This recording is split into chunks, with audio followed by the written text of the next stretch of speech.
당신의 통장 잔고가 늘 바닥을 기는 이유를 알고 있습니까? 열심히 일합니다. 아끼며 삽니다. 그런데 이상하게 돈이 모이지 않습니다. 버는 족족 어디론가 새어나가고 예상치 못한 지출이 계속 터지죠. 분명히 수입은 있는데 한 달이 끝나면 남는 것이 없습니다. 당신은 생각합니다. 내가 뭘 잘못하고 있는 걸까? 왜 나만 이렇게 힘든 걸까?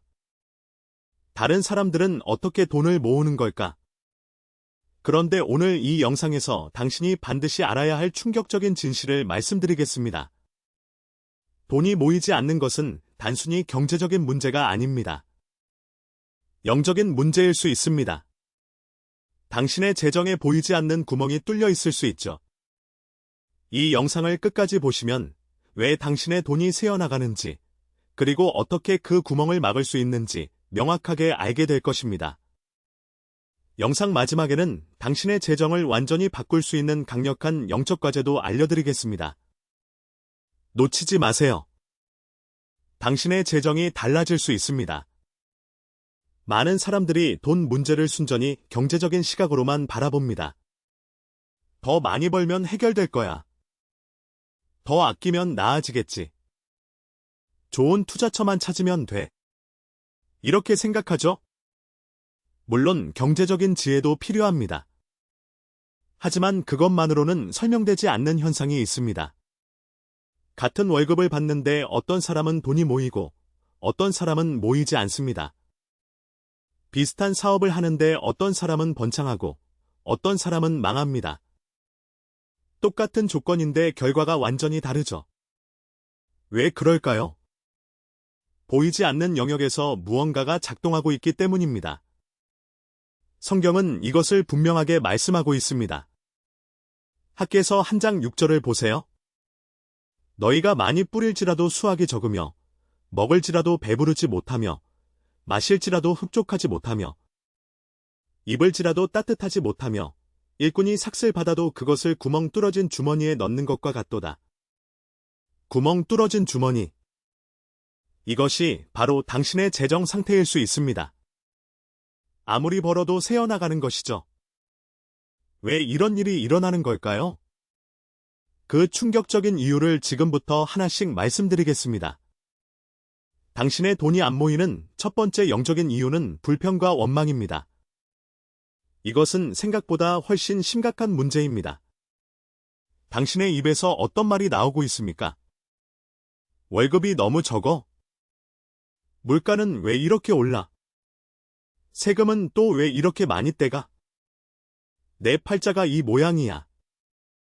이런 말들이 습관처럼 나오고 있지 않습니까? 불평이 입에 붙어 있으면 축복은 당신을 피해갑니다. 이것은 단순한 비유가 아닙니다. 영적인 법칙이죠. 민수기 14장을 보세요. 이스라엘 백성들이 광야에서 어떻게 했습니까? 만나가 지겨? 고기가 먹고 싶어. 차라리 애굽에서 죽는 게 나았어. 끊임없이 불평하고 원망했습니다. 그 결과가 무엇이었습니까? 40년 동안 약속의 땅에 들어가지 못했습니다. 불평하는 세대는 적과 꿀이 흐르는 땅을 눈앞에 두고도 들어가지 못했죠. 불평은 축복의 문을 닫아버립니다.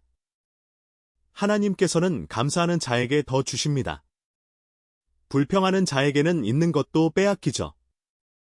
마태복음 25장 29절 말씀입니다. 무릇 있는 자는 받아 풍족하게 되고 없는 자는 그 있는 것까지 빼앗기리라. 충격적인 말씀이 아닙니까? 있는 것까지 빼앗긴다고 하셨습니다. 당신이 지금 가진 것에 대해 불평하면 그 있는 것마저 잃게 됩니다. 반대로 감사하면 더 받게 되죠. 이것이 영적 세계의 법칙입니다. 당신의 입에서 나오는 말을 점검해 보세요. 하루에 감사의 말과 불평의 말 중 어느 것이 더 많습니까? 정직하게 답해 보세요. 불평이 더 많다면 그것이 바로 당신의 재정의 구멍을 뚫고 있는 것입니다. 하지만 여기서 끝이 아닙니다. 더 심각한 문제가 있습니다. 당신의 돈이 안 모이는 두 번째 영적인 이유는 감사의 부재입니다. 불평하지 않는 것만으로는 부족합니다. 적극적으로 감사해야 합니다. 당신은 지금 가진 것에 얼마나 감사하고 있습니까? 월급이 들어오면 감사합니까? 아니면 적다고 한숨을 쉽니까? 집이 있으면 감사합니까? 아니면 더 넓은 집을 원하며 불만족합니까? 건강하면 감사합니까? 아니면 당연하게 여깁니까? 감사는 축복을 끌어당기는 자석입니다. 데살로니가전서 5장 18절 말씀입니다. 범사에 감사하라. 이것이 그리스도 예수 안에서 너희를 향하신 하나님의 뜻이니라. 범사에 모든 일에 감사하라고 하셨습니다. 좋은 일에만 감사하는 것이 아닙니다. 어려운 일에도 감사하라는 것이죠. 이것이 하나님의 뜻입니다. 하나님의 뜻대로 살면 축복이 따라옵니다. 하나님의 뜻을 거스르면 축복이 막히죠. 감사하지 않는 것은 하나님의 뜻을 거스르는 것입니다. 그래서 축복이 막히는 것이죠. 놀라운 연구 결과가 있습니다. 감사 일기를 쓰는 사람들은 그렇지 않은 사람들보다 더 건강하고, 더 행복하고, 심지어 재정적으로도 더 안정적이라고 합니다. 우연이 아닙니다. 영적 법칙이 현실 세계에서 작동하는 것이죠. 당신이 감사하기 시작하면 당신의 재정의 변화가 일어나기 시작할 것입니다. 작은 것부터 감사하세요. 오늘 먹은 밥에 감사하세요. 숨 쉴 수 있음에 감사하세요. 일할 수 있음에 감사하세요. 감사가 쌓이면 축복의 문이 열립니다. 그런데 여기서 많은 사람들이 실수합니다. 감사해야 한다는 것을 머리로는 알면서 마음으로는 하지 못합니다. 왜 그럴까요? 탐욕 때문입니다. 이것이 바로 세 번째 영적인 이유입니다. 당신의 돈이 안 모이는 세 번째 영적인 이유는 탐욕과 우상숭배입니다. 이 부분은 매우 민감하지만 반드시 말씀드려야 합니다. 당신의 마음속의 돈이 어떤 자리를 차지하고 있습니까? 돈 생각을 얼마나 자주 합니까? 돈 때문에 얼마나 자주 걱정합니까? 돈을 위해 얼마나 많은 것을 희생하고 있습니까? 솔직하게 답해보세요. 돈이 당신의 우상이 되어 있지는 않습니까? 마태복음 6장 24절 말씀입니다. 한 사람이 두 주인을 섬기지 못할 것이니 혹 이를 미워하고 저를 사랑하거나 혹 이를 중히 여기고 저를 경히 여김이라. 너희가 하나님과 재물을 겸하여 섬기지 못하느니라. 예수님께서 직접 말씀하셨습니다. 하나님과 재물을 함께 섬길 수 없다고. 둘 중 하나를 선택해야 합니다. 돈을 섬기면 하나님을 섬길 수 없고 하나님을 섬기면 돈의 종이 되지 않습니다. 여기서 충격적인 역설이 나타납니다. 돈을 섬기는 사람에게는 돈이 오히려 모이지 않습니다. 돈을 우상으로 삼으면 돈이 당신을 지배하기 시작합니다. 있어도 불안하고 없으면 절망하죠. 벌어도 만족이 없고 쓰면 죄책감이 듭니다. 돈의 노예가 되는 것이죠. 반면 하나님을 섬기는 사람은 돈에서 자유롭습니다. 있으면 감사하고 없어도 평안하죠. 필요할 때 공급받고 남으면 나눕니다. 돈의 주인이 되는 것이죠. 디모데전서 6장 10절 말씀입니다. 돈을 사랑함이 일만 악의 뿌리가 되나니? 돈 자체가 악이 아닙니다. 돈을 사랑하는 것이 악의 뿌리죠. 돈을 사랑하면 온갖 악이 따라옵니다. 거짓말, 속임수, 배신, 분쟁, 탐욕, 시기. 이 모든 것이 돈을 사랑하는 마음에서 비롯되죠. 당신의 마음을 점검해 보세요. 돈이 하나님보다 더 큰 자리를 차지하고 있지는 않습니까? 돈 때문에 예배를 빠진 적이 있습니까? 돈 때문에 양심을 속인 적이 있습니까? 돈 때문에 관계를 포기한 적이 있습니까? 만약 그렇다면 돈이 당신의 우상이 된 것입니다. 우상을 섬기면 진짜 신의 축복을 받을 수 없습니다. 돈의 우상을 내려놓아야 하나님의 재정적 축복을 받을 수 있습니다. 하지만 여기서 끝이 아닙니다. 더 충격적인 이유가 있습니다. 많은 분들이 이 부분에서 분노하실 수 있지만 반드시 말씀드려야 합니다. 당신의 돈이 안 모이는 네 번째 영적인 이유는 하나님의 것을 도적질하는 것입니다. 말라기 3장 8절부터 10절을 보세요. 사람이 어찌 하나님의 것을 도적질하겠느냐?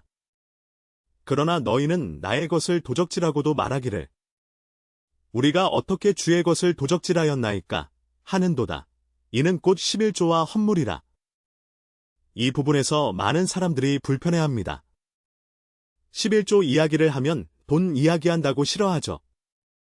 교회가 돈 밝힌다고 비판합니다. 하지만 이것은 하나님의 말씀입니다. 제가 만들어낸 것이 아니죠. 하나님께서 직접 도적질이라고 표현하셨습니다. 그 결과가 무엇입니까? 말라기 3장 9절입니다. 너희 곧 온 나라가 나의 것을 도적질하였으므로 너희가 저주를 받았느니라. 저주를 받았다고 하셨습니다. 11조를 드리지 않으면 저주를 받는다는 것이죠. 많은 사람들이 이 말씀을 부담스러워합니다. 구약의 율법 아니냐, 신약에는 적용되지 않는다. 이렇게 피하려 합니다. 하지만 예수님께서 뭐라고 하셨습니까? 마태복음 23장 23절입니다. 너희는 큰일 났다. 외식하는 서기관들과 바리새인들이여. 너희가 박하와 회양과 근처의 11조는 들이되 율법에 더 중한 바 정의와 긍휼과 믿음은 버렸도다. 그러나 이것도 행하고 저것도 버리지 말아야 할지니라. 예수님께서 11조를 버리라고 하셨습니까? 아닙니다. 이것도 행하고 저것도 버리지 말라고 하셨습니다. 11조도 드리고 정의와 긍휼과 믿음도 행하라는 것이죠. 11조는 구약의 율법이 아니라 하나님께 대한 신뢰의 표현입니다. 내 수입의 첫 열매를 하나님께 드리는 것. 이것은 내가 버는 것이 내 능력 때문이 아니라 하나님의 은혜라는 것을 인정하는 행위죠. 11조를 드리지 않는 것은 내가 번 돈은 내 것이다 라고 선언하는 것과 같습니다. 하나님의 주권을 인정하지 않는 것이죠. 그래서 축복이 막힙니다. 그런데 말라기 3장 10절에 놀라운 약속이 있습니다. 만군의 여호와가 이르노라. 너희의 온전한 11조를 창고에 들여 나의 집에 양식이 있게 하고 그것으로 나를 시험하여 내가 하늘 문을 열고 너희에게 복을 쌓을 곳이 없도록 붙지 아니하나 보라. 하나님께서 나를 시험해 보라고 하셨습니다. 성경 전체에서 하나님께서 자신을 시험해 보라고 하신 곳은 여기밖에 없습니다. 그만큼 확실한 약속이라는 뜻이죠. 11조를 드리면 하늘 문이 열립니다. 쌓을 곳이 없도록 복을 부어주신다고 약속하셨습니다. 이것을 믿습니까? 믿으면서도 실천하지 않습니까? 그렇다면 당신의 재정에 구멍이 뚫린 것이 당연합니다. 하나님의 것을 내 것으로 붙잡고 있으면 내 것도 지킬 수 없습니다. 하지만 여기서 오해하지 마세요. 11조를 드린다고 무조건 부자가 되는 것은 아닙니다. 11조는 복을 받기 위한 거래가 아닙니다. 하나님께 대한 신뢰의 표현이죠. 내가 번 것의 10분의 1을 드려도 나머지 9분의 9로 충분히 살 수 있다고 믿는 것. 하나님께서 공급해 주실 것을 신뢰하는 것. 이것이 11조의 본질입니다. 11조를 드리면서 마지못해 드리거나 복 받으려고 드리거나 아까워하면서 드리면 그것은 진정한 11조가 아닙니다. 기쁨으로, 감사함으로, 신뢰함으로 드려야 합니다. 고린도후서 9장 7절 말씀입니다. 각각 그 마음에 정한 대로 할 것이요 인색함으로나 억지로 하지 말지니 하나님은 즐겨내는 자를 사랑하시느니라. 하나님은 즐겨내는 자를 사랑하십니다. 억지로 내는 것이 아니라 기쁨으로 내는 것이죠. 당신은 어떻게 드리고 있습니까? 아니면 드리지 않고 있습니까? 지금 당장 점검해 보세요. 그런데 더 깊은 문제가 있습니다. 헌금을 드려도 마음이 따라가지 않으면 여전히 문제가 있습니다. 이것이 5번째 영적인 이유로 연결됩니다. 당신의 돈이 안 모이는 5번째 영적인 이유는 부정직입니다. 이 부분은 많은 사람들이 자신에게 해당되지 않는다고 생각합니다. 나는 도둑질 안 해. 나는 사기 안 쳐. 나는 정직하게 살아. 이렇게 생각하죠? 하지만 부정직은 다양한 형태로 나타납니다. 세금을 속인 적이 있습니까? 회사 물건을 개인적으로 사용한 적이 있습니까? 거스름돈을 더 받았는데 그냥 넘어간 적이 있습니까? 자잘한 거짓말로 이득을 본 적이 있습니까? 이 모든 것이 부정직입니다. 작은 부정직은 괜찮다고 생각합니까? 하나님께서는 그렇게 생각하지 않으십니다. 누가복음 16장 10절 말씀입니다. 지극히 작은 것에 충성된 자는 큰 것에도 충성되고 지극히 작은 것에 불의한 자는 큰 것에도 불의하니라. 작은 것에 불의하면 큰 것에도 불의합니다. 작은 부정직을 허용하면 큰 부정직으로 이어지죠. 하나님께서는 작은 것에서의 당신의 태도를 보십니다. 작은 돈을 정직하게 다루는 자에게 큰 돈을 맡기시죠. 작은 돈에 불의한 자에게는 큰 돈을 맡기지 않으십니다. 누가복음 16장 11절입니다. 너희가 불의한 재물에도 충성하지 아니하면 누가 참된 것으로 너희에게 맡기겠느냐? 불의한 재물에 충성하지 않으면 참된 것을 맡기지 않으신다고 하셨습니다. 하나님께서 당신에게 큰 재정적 축복을 주시지 않는 이유가 바로 여기에 있을 수 있습니다. 작은 것에서 불의했기 때문이죠. 부정직하게 번 돈은 결국 사라집니다. 잠언 13장 11절 말씀입니다. 망령되이 얻은 재물은 줄어가고 손으로 모은 것은 늘어가느니라. 망령되이 얻은 재물. 부정직하게, 속여서, 불법으로 얻은 재물은 줄어갑니다. 반면 손으로 정직하게 모은 것은 늘어나죠. 이것이 영적 법칙입니다. 당신의 재정을 돌아보세요. 부정직하게 얻은 것이 있습니까? 그것이 당신의 재정 전체에 구멍을 뚫고 있을 수 있습니다. 부정직한 10,000원이 정직한 100,000원을 세어나가게 할 수 있죠.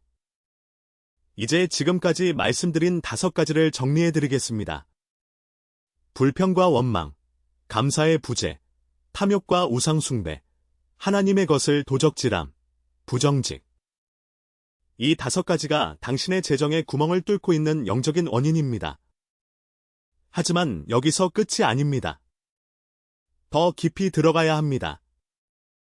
이 5가지의 뿌리에 있는 것이 무엇인지 알아야 합니다.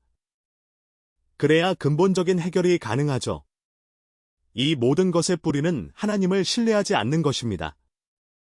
불평하는 이유가 무엇입니까? 하나님께서 공급해 주실 것을 믿지 못하기 때문이죠. 감사하지 못하는 이유가 무엇입니까? 지금 가진 것이 하나님의 선물임을 인정하지 않기 때문입니다. 탐욕에 빠지는 이유가 무엇입니까? 하나님보다 돈이 더 안전하다고 생각하기 때문이죠. 11조를 드리지 않는 이유가 무엇입니까? 하나님께서 나머지로 충분히 살게 해주실 것을 믿지 못하기 때문입니다.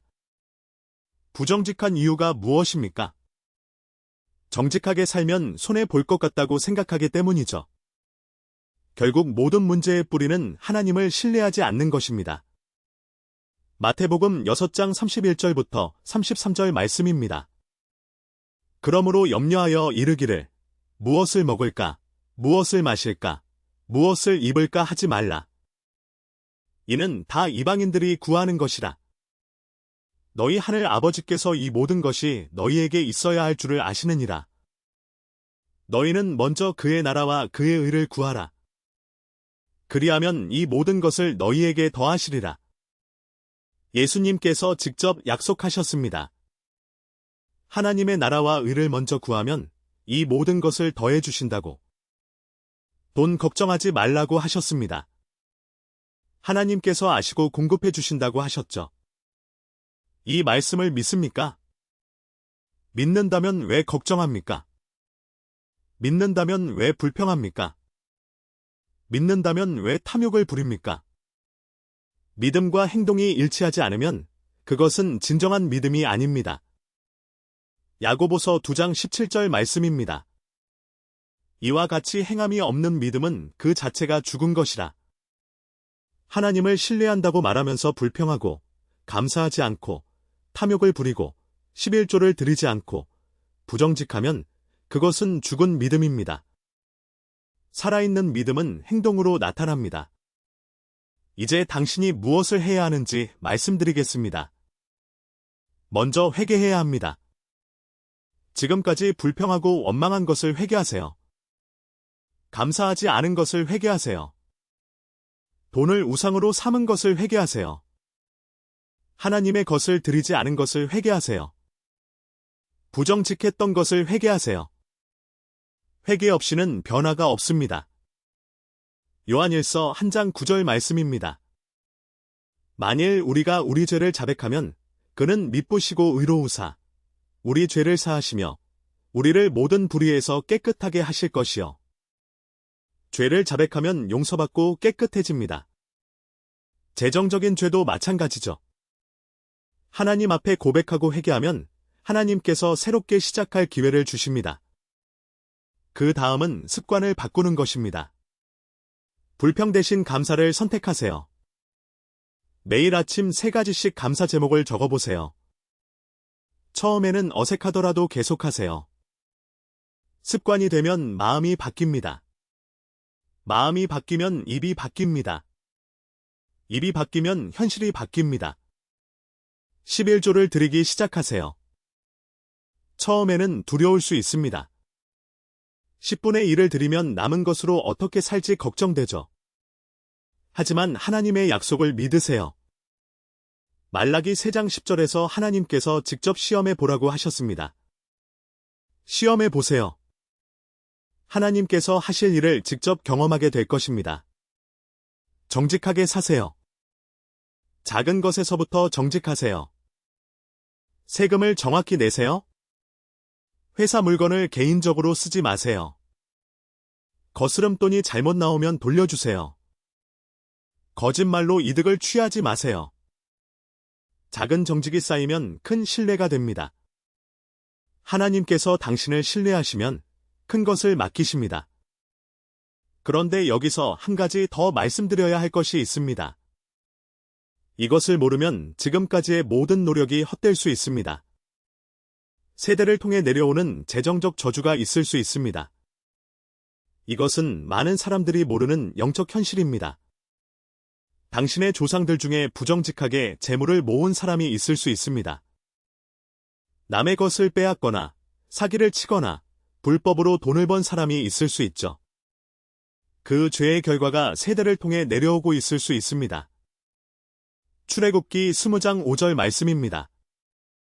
나 내 하나님 여호와는 질투하는 하나님인즉 나를 미워하는 자의 죄를 갚되 아버지로부터 아들에게로 3, 4대까지 이르게 하거니와 조상의 죄가 3, 4대까지 영향을 미친다고 하셨습니다. 당신이 아무리 열심히 해도 돈이 모이지 않는다면 세대적 저주가 있을 수 있습니다. 어떻게 해야 할까요? 대리 회개를 해야 합니다. 조상들의 재정적 죄를 대신 회개하는 것이죠. 느헤미야가 그렇게 했습니다. 느헤미야 1장 6절입니다. 이스라엘 자손의 죄를 주께 자복하오니 우리가 주께 범죄하였음이니이다. 나와 나의 아버지 집이 범죄하였나이다. 느헤미야는 자신의 죄뿐 아니라 아버지 집의 죄를 함께 자복했습니다. 당신도 그렇게 할 수 있습니다. 하나님, 우리 가문에 재정적으로 죄를 지은 일이 있다면 용서해 주세요. 부정직하게 재물을 얻거나 남의 것을 빼앗거나 불법을 행한 일이 있다면 용서해 주세요. 그로 인한 저주를 예수 그리스도의 이름으로 끊습니다. 이렇게 기도하세요. 예수 그리스도의 보혈은 모든 죄를 씻을 수 있습니다. 세대를 통해 내려오는 저주도 끊을 수 있죠. 갈라디아서 3장 13절 말씀입니다. 그리스도께서 우리를 위하여 저주를 받은 바 되사 율법의 저주에서 우리를 속량하셨으니 그리스도께서 저주를 대신 받으셨습니다. 그래서 우리는 저주에서 벗어날 수 있죠. 이것을 믿고 선포하세요. 세대적 저주가 끊어질 것입니다. 이제 마지막으로 가장 중요한 것을 말씀드리겠습니다. 돈이 모이는 것 자체가 목표가 되어서는 안 됩니다. 돈은 도구입니다. 목적이 아니죠. 하나님께서 당신에게 재정적 축복을 주시려는 이유는 당신이 부자가 되라는 것이 아닙니다. 당신을 통해 더 많은 사람을 축복하시려는 것이죠. 고린도후서 9장 8절 말씀입니다. 하나님이 능히 모든 은혜를 너희에게 넘치게 하시나니 이는 너희로 모든 일에 항상 모든 것이 넉넉하여 모든 선한 일을 넘치게 하게 하려 하심이라.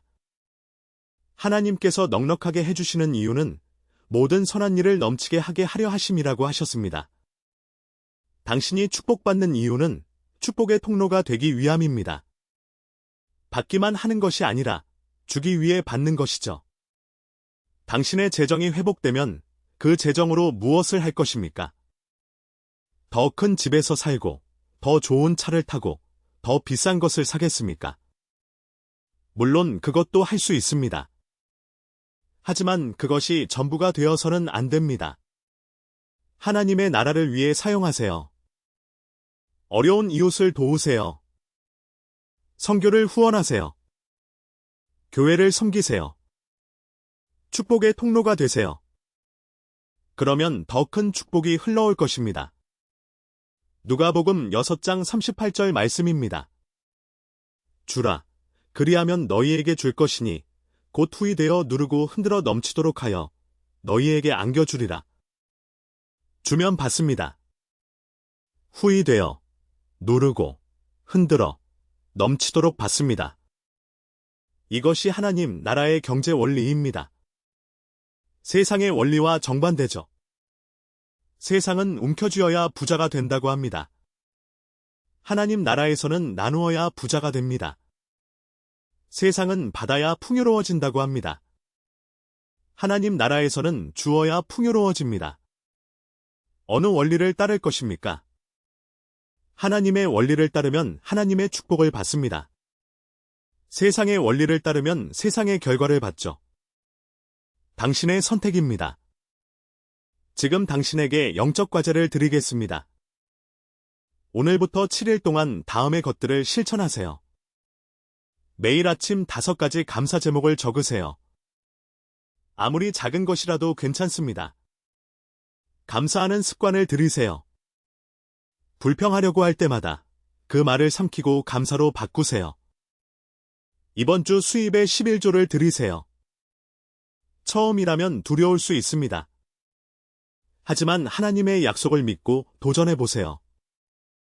하나님을 시험해보세요. 부정직했던 것이 있다면 바로잡으세요. 돌려줘야 할 것이 있다면 돌려주세요. 고백해야 할 것이 있다면 고백하세요. 정직함의 첫걸음을 떼세요. 매일 밤 이렇게 기도하세요.